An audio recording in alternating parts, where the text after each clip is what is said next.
सभी को सहृदय नमस्कार। मैं पूनम त्रिपाठी आप सभी को तहे दिल से नमस्कार करती हूँ। और सबसे पहले तो मैं शुक्रिया अदा करना चाहूँगी सुषमा राय पटेल मैम जी का, जो आज के इस कार्यक्रम की संचालिका हैं, और गोकुल सर का, जिन्होंने मुझे ये मंच प्रदान किया कि जिसके माध्यम से मैं अपनी भावाभिव्यक्ति कर सकूं। सबसे पहले तो मैं आप लोगों को ये कहना चाहूँगी कि मैं ना हूँ कोई कवित्री, ना हूँ रचनाकार। मैं ना हूँ कोई कवित्री, ना हूँ रचनाकार। मेरी लेखनी से फूटते हैं मेरे दग्ध हृदय उद्गार। मैं ना हूँ कोई कवित्री, ना हूँ रचनाकार।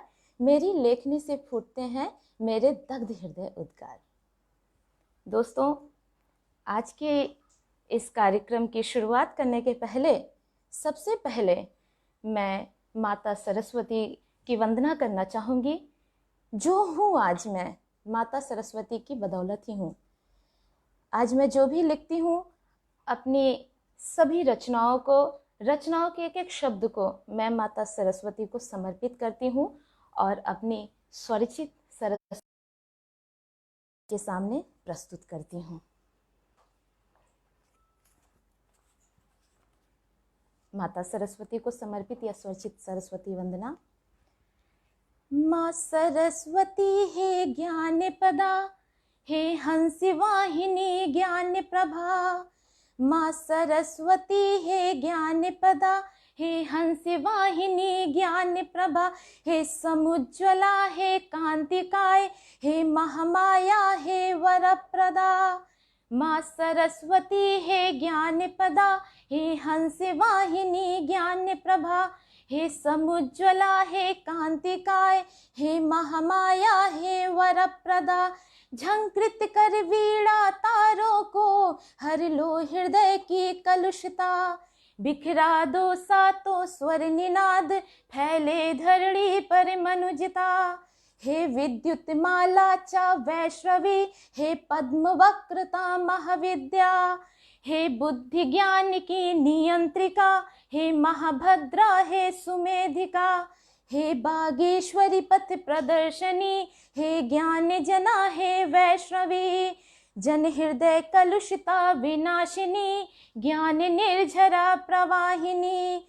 तू शारदा है तू निर्जरा, हर द्वेष छल और प्रवंचना। जय माँ सरस्वती, ओम सरस्वतीये नमः।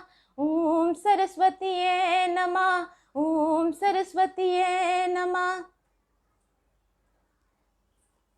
तो माता सरस्वती को समर्पण के साथ मैं अपनी अन्य रचनाओं को आपके समक्ष प्रस्तुत करने जा रही हूँ, जो ज़्यादातर मेरे हृदय के उद्गार हैं।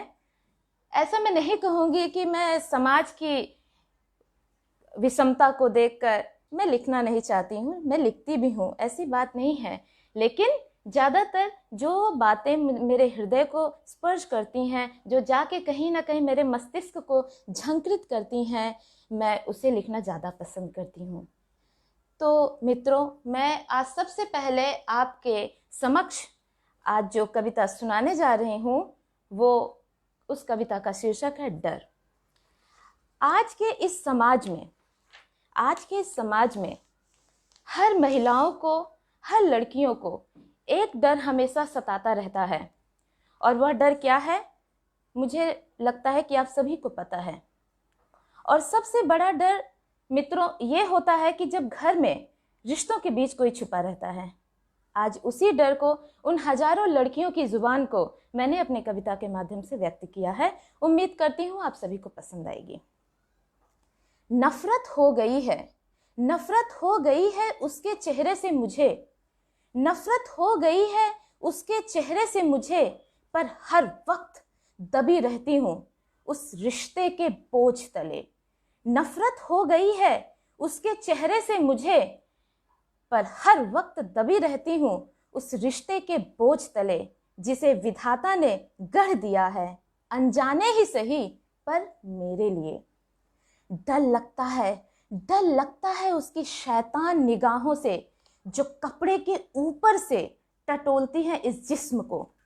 डर लगता है उसकी शैतान निगाहों से जो कपड़े के ऊपर से टटोलती हैं इस जिस्म को। बर्छी सी चीरती हुई मुझे आहत कर जाती है। उन नजरों से दूर हो, उन नजरों से दूर हो। जब बाहर निकलती हूँ तो थक जाती हूँ उन मन चलो के फिक्रों से जो कर डालते हैं जुबान से ही बलात्कार, जो कर डालते हैं जुबान से ही बलात्कार। एक नहीं 1000 भूखी निगाहें रेंगती है इर्द गिर्द। एक नहीं 1000 भूखी निगाहें रेंगती है इर्द गिर्द। कितनी भयावह तस्वीरें घूम जाती है जहन में, कितनी भयावह तस्वीरें घूम जाती है जहन में। कौंधता है वह अनुत्तरित प्रश्न, कौंधता है वह अनुत्तरित प्रश्न। और गर्माहट बनकर आंखों से निकलता है गुस्सा, और गर्माहट बनकर आंखों से निकलता है गुस्सा।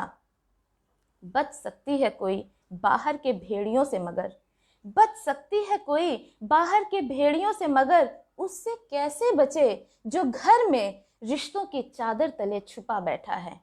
बच सकती है कोई बाहर के भेड़ियों से मगर, उससे कैसे बचे जो घर में रिश्तों की चादर तले छुपा बैठा है। और सच में आज यही रिश्तों की चादर जो है ना, वो कितने लोगों का शोषण करती है। हर वक्त हमें डर लगता है हम कुछ मुंह खोलेंगे तो आदमी बोलेगा अरे ये तुम्हारा रिश्तेदार है, ये तुम्हारा फुफेरा ये है, ये ममेरा ये है। तो यही कारण है कि आज समाज में लड़कियों का, औरतों का बहुत हद तक शोषण होता है और जो रिश्तों की चादर तले छुपकर ही होता है। दोस्तों, उम्मीद करती हूँ आपको यह कविता पसंद आई होगी। रिंकी जी लगातार कमेंट कर रही हैं, बहुत बहुत धन्यवाद रिंकी कुमारी जी। आप मेरे हर कार्यक्रम का हिस्सा रहती हैं और मुझे अच्छा लगता है कि जब आप आती हैं मैं भी कहीं ना कहीं आपका इंतज़ार करती हूँ कि आप आइए। बहुत बहुत धन्यवाद रिंकी जी। आज की दूसरी कविता मैं प्रस्तुत करने जा रही हूँ जिसका शीर्षक है उन दिनों। उन दिनों कविता क्या है, कविता का विषय क्या है, यह आप सुनकर जानिए। कविता क्या है और इसका विषय क्या है, यह आप सुनकर जानिए।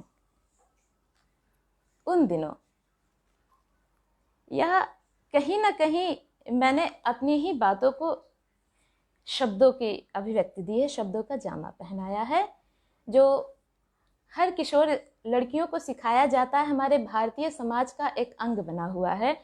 तो सुनिए क्या बोला जाता है। किशोरावस्था की बस शुरुआत थी, किशोरावस्था की बस शुरुआत थी और माँ ने बताया उन दिनों। किशोरावस्था की बस शुरुआत थी और माँ ने बताया उन दिनों। मत छूना, मत छूना तुलसी के पौधे, ना अचारों के डिब्बे, ना करना पूजा, ना जाना मंदिर। उन दिनों, जी हाँ उन दिनों। ना छूना तुलसी के पौधे, ना अचारों के डब्बे, ना करना पूजा, ना जाना मंदिर। उन दिनों। मैंने पूछा क्यों, मैंने पूछा क्यों। माँ ने जवाब दिया, सूख जाएगी तुलसी, सूख जाएगी तुलसी, नष्ट हो जाएंगे अचार, रुष्ट हो जाएंगे भगवान यदि तुमने छू दिया उन दिनों। मन लगा इधर उधर भटकने, डॉक्टरों द्वारा लिखे शोधों के पन्ने पलटने। फिर यह विद्रोही हृदय, फिर यह विद्रोही हृदय बरामदे में रखे अचारों के मर्तबानों को छू आया। विद्रोही हृदय की स्वामिनी हूं मैं, तो मैंने भी वही काम किया था। बरामदे में रखे अचारों के मर्तबानों को छू आया, जी भर कर गले लगाकर प्यार किया तुलसी के पौधों को। उन दिनों 2, 4, 10 दिन बीत गए, ना मुरझाई तुलसी, ना मुरझाई तुलसी और ना बिगड़े अचार।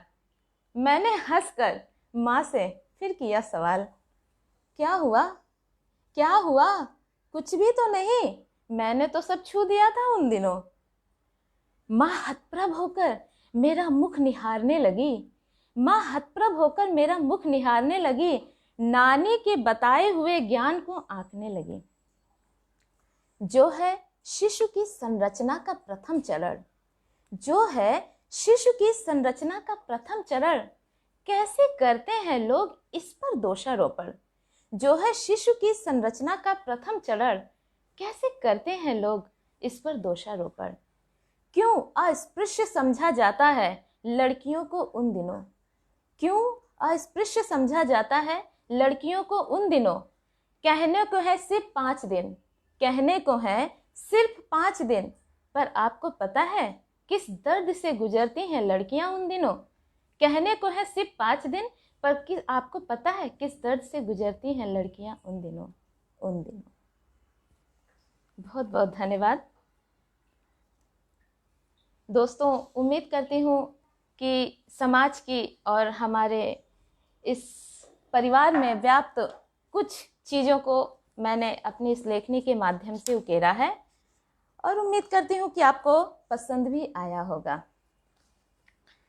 अब आपके सम्मुख थोड़ा सा अलग कुछ प्रस्तुत करती हूँ।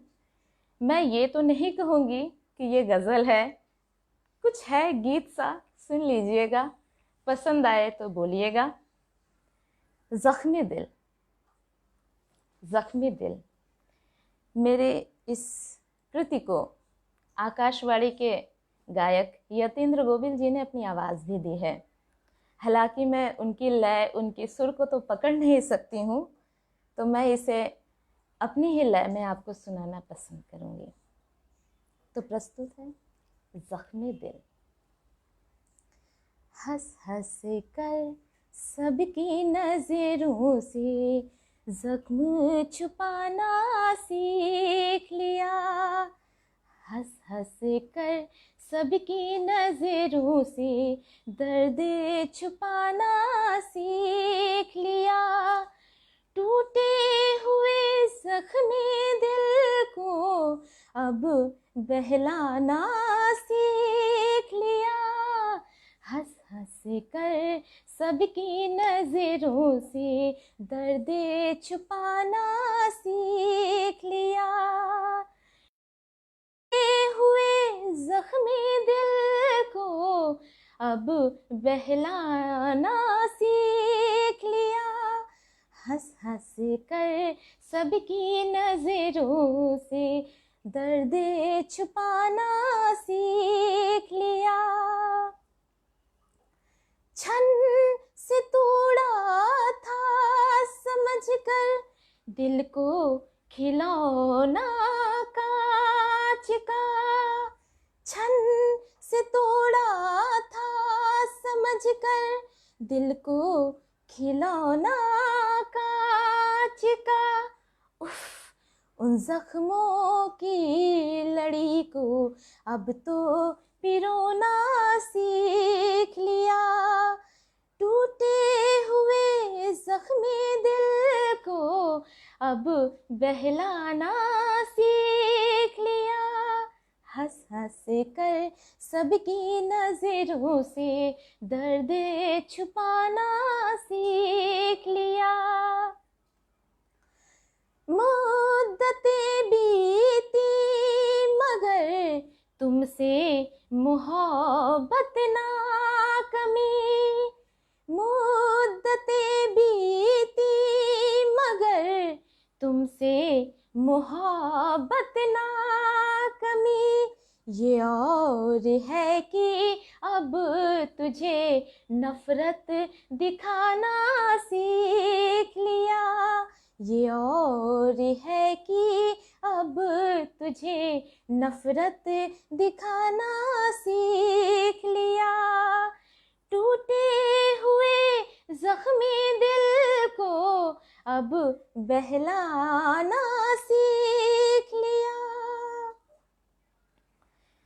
अगली पंक्तियों पर गौर फरमाइएगा।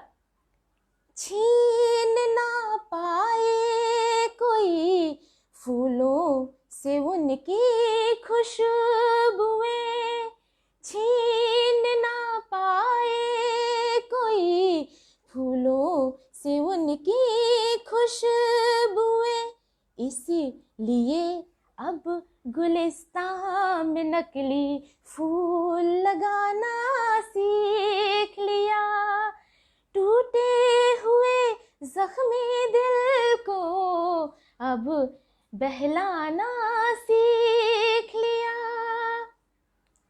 अगली पंक्तियां। किस तरह बहते थे बेसुध तेरे दरियाए इश्क में, किस तरह बहते थे बेसुध तेरे दरियाए इश्क में, तन्हाइयों के इस भंवर में खुद को बचाना सीख लिया। टूटे हुए जख्मी दिल को अब बहलाना सीख लिया। हंस हंस कर सबकी नजरों से दर्द छुपाना सीख लिया।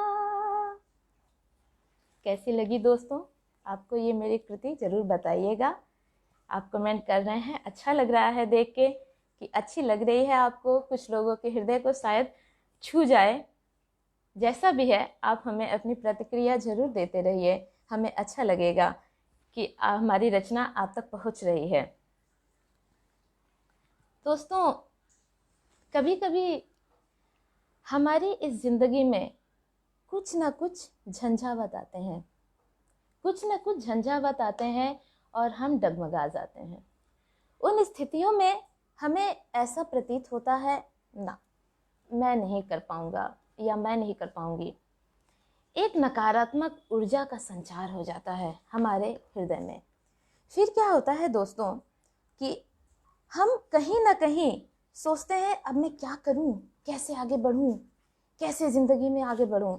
लेकिन यदि हम कहीं ना कहीं देखते हैं तो हमारे अतीत में ही हमारे उस समस्या का समाधान छुपा रहता है। क्यों? क्योंकि हमने उस समस्या को पहले भी झेला है और उन समस्याओं को पार भी किया है दोस्तों। तो आज मैं अपनी अगली कविता जो आपके समक्ष प्रस्तुत करने जा रही हूँ, उस कविता का शीर्षक है मैं हूँ। मैं हूँ, उस कविता का शीर्षक है मैं हूँ। दोस्तों कविता प्रस्तुत है। मन जल रहा था, मन जल रहा था, धधक रहे थे विचारों के अंगारे। मन जल रहा था, धधक रहे थे विचारों के अंगारे। एक सुप्त ज्वालामुखी, एक सुप्त ज्वालामुखी उगलने को तत्पर अपने लावा को, एक सुप्त ज्वालामुखी उगलने को तत्पर अपने लावा को।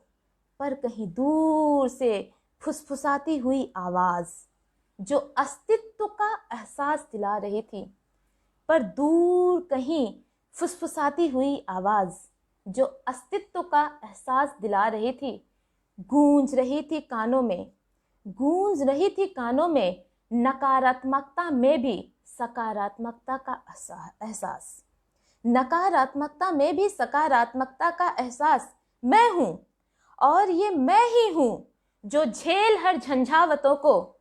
मैं हूं और ये मैं ही हूं जो झेल हर झंझावतों को अडिग रह मुस्कुराई थी। मैं हूं और ये मैं ही हूं जो झेल हर झंझावतों को मुस्कुराई थी।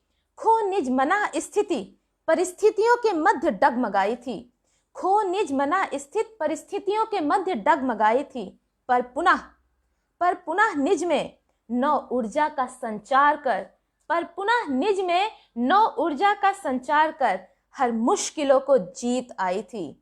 पर पुनः नौ ऊर्जा का संचार कर हर मुश्किलों को जीत आई थी। आज भी फिर जीत ही लूंगी, आज भी फिर जीत ही लूंगी, क्योंकि हूं नहीं अमावस, हूं नहीं अमावस, पूनम हूं मैं पूनम। जीत ही लूंगी, हूं नहीं अमावस, पूनम हूं मैं पूनम। हर व्यक्ति के अंदर यह पूनम छुपा हुआ होता है दोस्तों। जरूरत है उसे खोजने की, क्योंकि हर अमावस की रात के बाद पूर्णिमा जरूर आती है। तो बस जब भी कभी हम नकारात्मक ऊर्जा से भर जाएं दोस्तों, तो बस हमें उस पूनम को, उस पूर्णिमा की रात को अपने अंदर खोज लेना है, जो अपनी दूधिया रोशनी से हमारे उस नकारात्मक जीवन में सकारात्मकता का संचार कर दे। बस यही एक संदेश आपके लिए है दोस्तों, कि हमेशा कभी भी डगमगाइए मत, घबराइए मत। हमेशा खुद में ही खुद को खोजिए, क्योंकि हम खुद में ही विलीन हो जाते हैं, खुद में ही विलीन हो जाते हैं। और यही कारण है कि हम भटकते हैं उन अंधकार में, उन अंधेरों में, जहाँ लगता है एक पल को कि हमारा अस्तित्व मिट चुका है। दोस्तों, इंसान जो है ना, बहुत विचित्र जीव है। विचित्र जीव इसलिए कहती हूँ मैं, क्योंकि मैं अपने स्टूडेंट्स को भी बोलती हूँ, अपने छात्रों को भी बोलती हूँ कि इंसान से बड़ा विचित्र जीव और कोई नहीं है, क्योंकि यह जीव ऐसा है कि इसमें अच्छे और बुरे हर तरह के जीव आपको मिल जाएंगे। कहीं आपको करुणा से भरा हृदय मिल जाता है, तो कहीं आपको अपार घृणा से भरा हृदय भी मिलता है। इन्हीं समाज के विषमता को देखते हुए मेरा अगला गीत प्रस्तुत है, दुनिया यही है। दुनिया यही है। दोस्तों, तो प्रस्तुत कर रही हूँ अपना अगला गीत।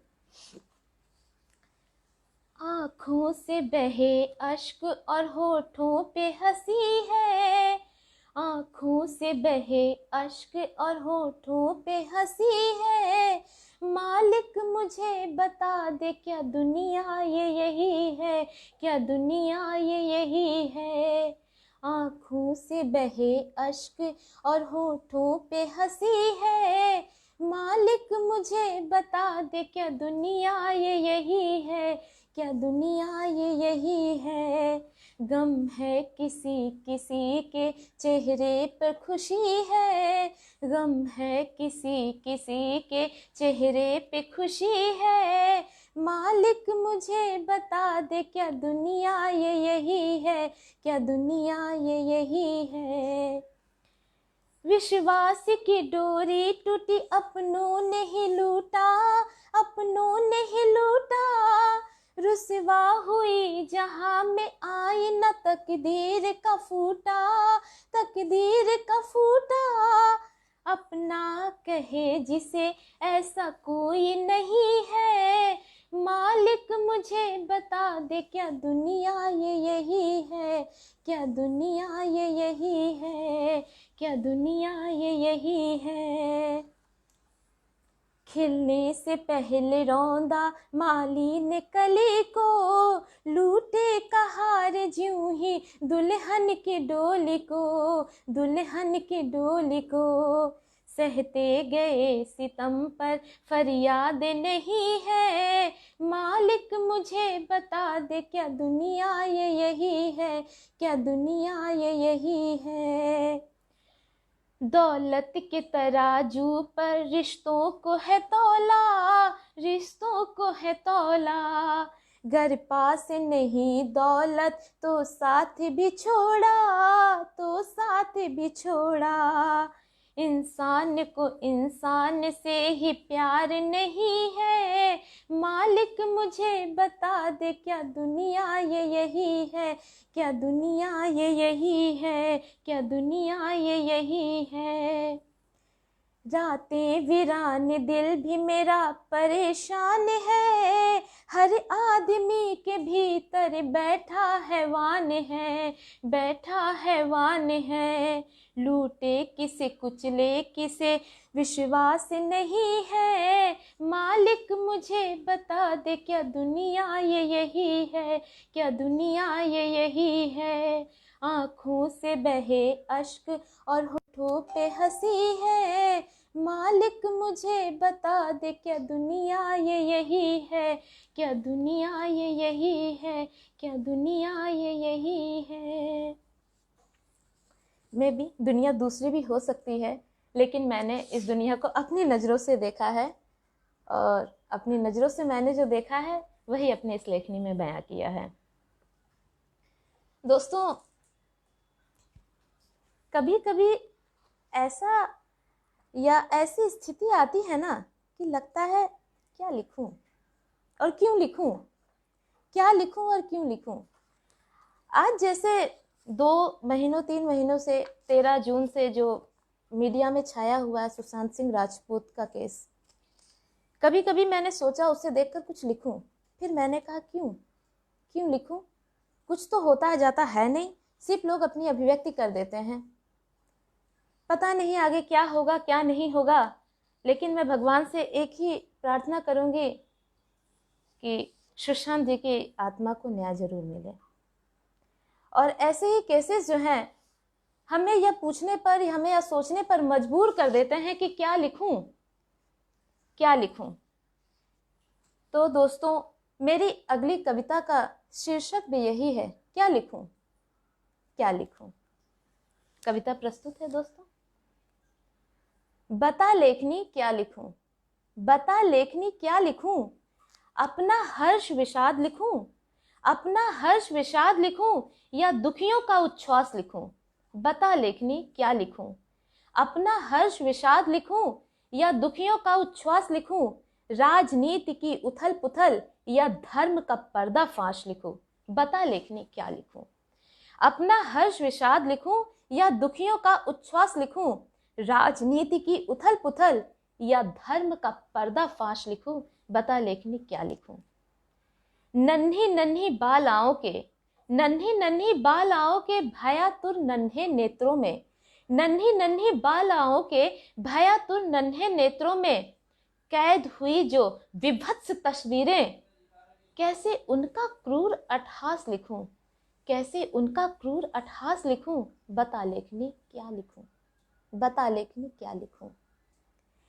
हृदय विदारक चीखें कितनी, हृदय विदारक चीखें कितनी दब जाती है लाशें बनकर, हृदय विदारक चीखें कितनी दब जाती है लाशें बनकर।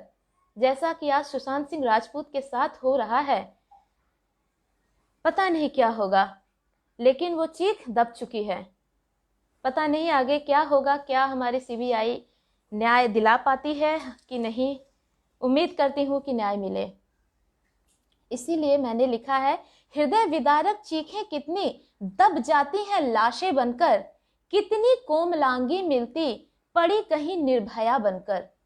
कितनी बार लजाई मानवता, कितनी बार लजाई मानवता, क्या उसका इतिहास लिखूं।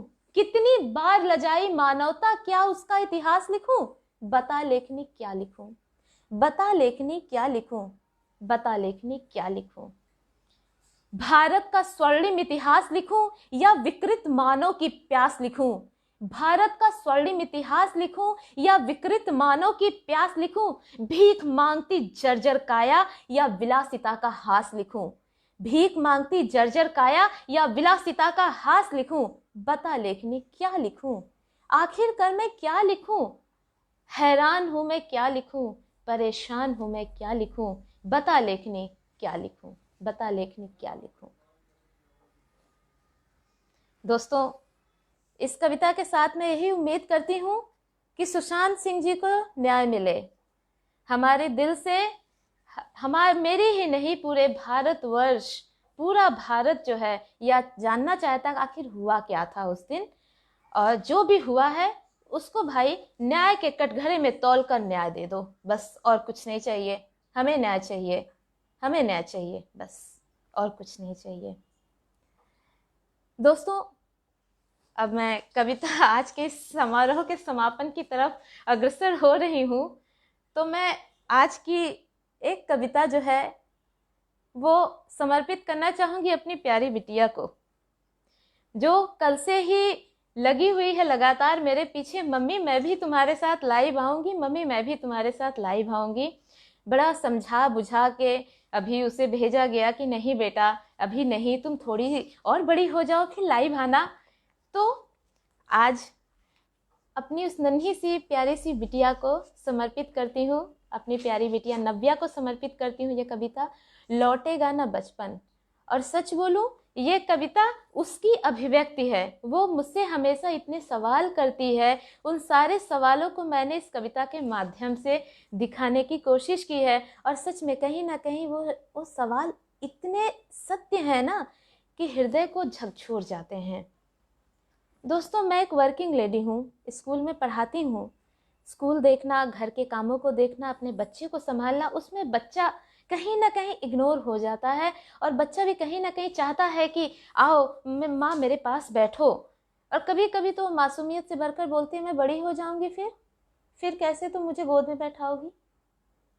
तो दोस्तों, आज की ये कविता मैं अपनी बिटिया नव्या को समर्पित कर रही हूँ।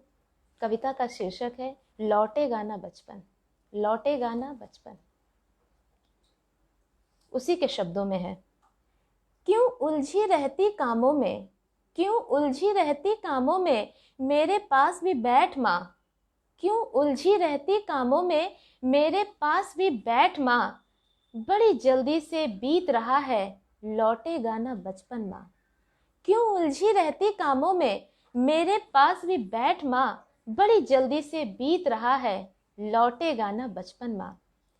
तू सच बोल, तू सच बोल, मुझे गोद में लेने को नहीं मचलता मन तेरा। तू सच बोल, मुझे गोद में लेने को नहीं मचलता मन तेरा। ओ अमृत की धार मुझे नहीं पिलाने को तेरा जी करता। छोड़ अपनी रसोई तू, छोड़ अपनी रसोई तू, मेरे साथ भी खेल माँ। छोड़ अपनी रसोई तू, मेरे साथ भी खेल माँ। बड़ी जल्दी से बीत रहा है, लौटेगा ना बचपन माँ। स्कूल और घर के कामों में, स्कूल और घर के कामों में देख तू कितनी उलझ गई। स्कूल और घर के कामों में देख तू कितनी उलझ गई।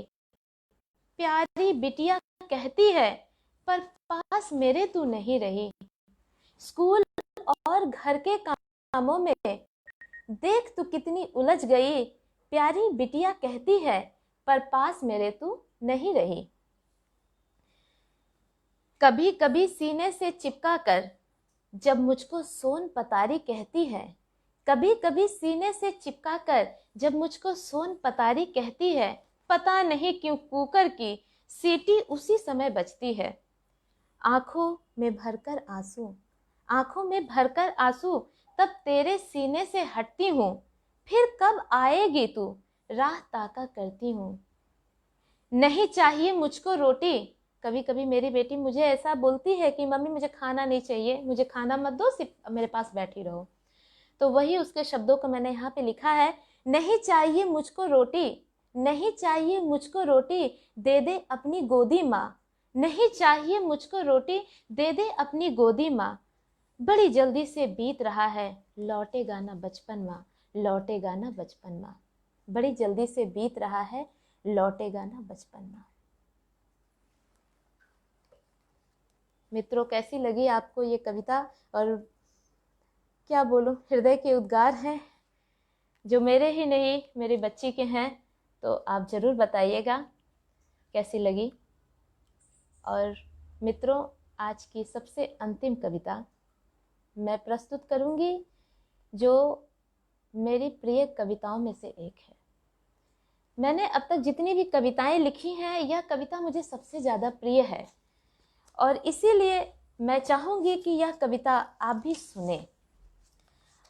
और यह कविता थोड़ी ऐतिहासिक है। इतिहास के गलियारों में आपको ले चलती हूँ मैं एक बार।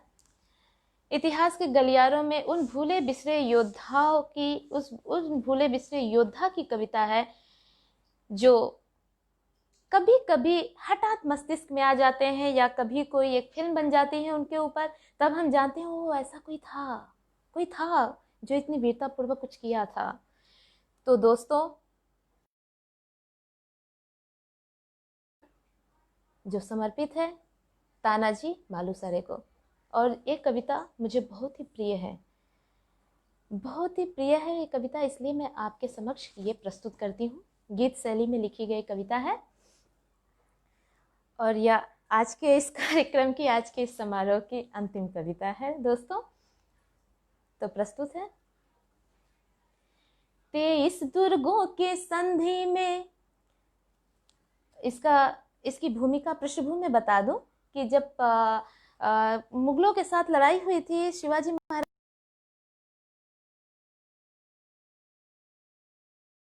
दिए गए थे और जिसमें कोंढाड़ा का किला भी सौंपा गया था। और कोंढाड़ा का किला बहुत ही महत्वपूर्ण था उस समय, क्योंकि बहुत पर्वत की ऊंचाइयों पर था वो किला और उसको जीत पाना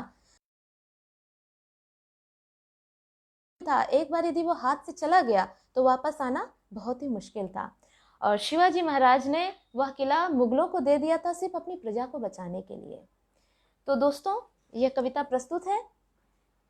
23 दुर्गों की संधि में कुंठाड़ा निकला हाथों से। 23 दुर्गों की संधि में कुंठाड़ा निकला हाथों से।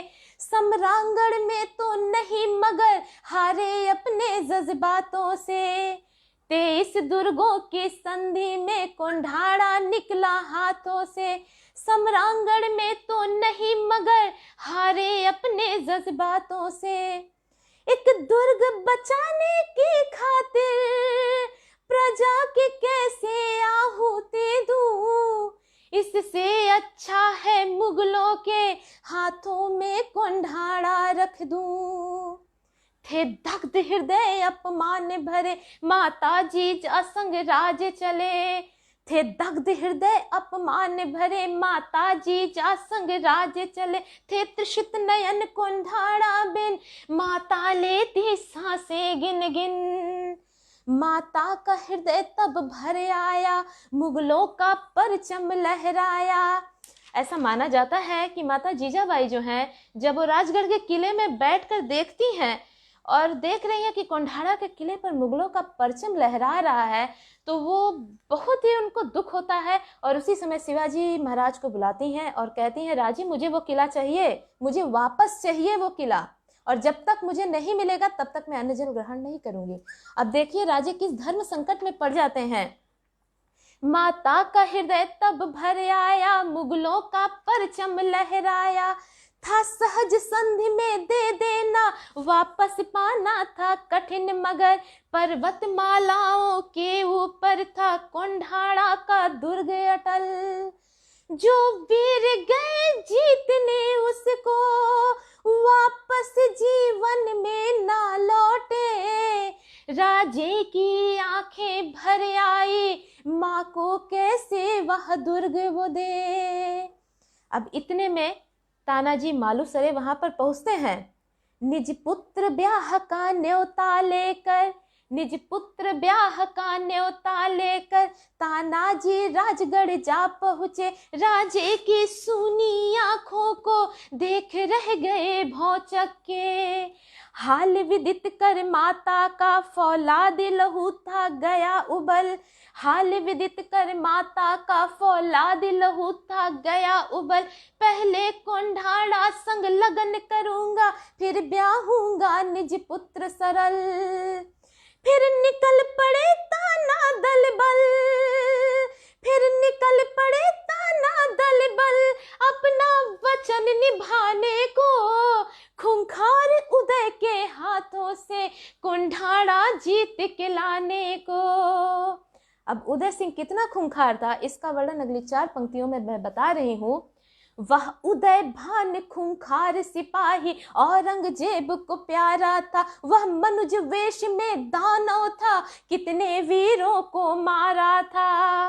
वह उदय भान खूंखार सिपाही औरंगजेब को प्यारा था। वह मनुज वेश में दानव था कितने वीरों को मारा था। तानाजी भला कहाँ कम थे वो शौर्य पराक्रम वाले थे। निज वचन और स्वराज हेतु वो प्राण भी देने वाले थे। फिर क्या हुआ, उस दुर्गम दुर्ग को किस तरह से साधते हैं।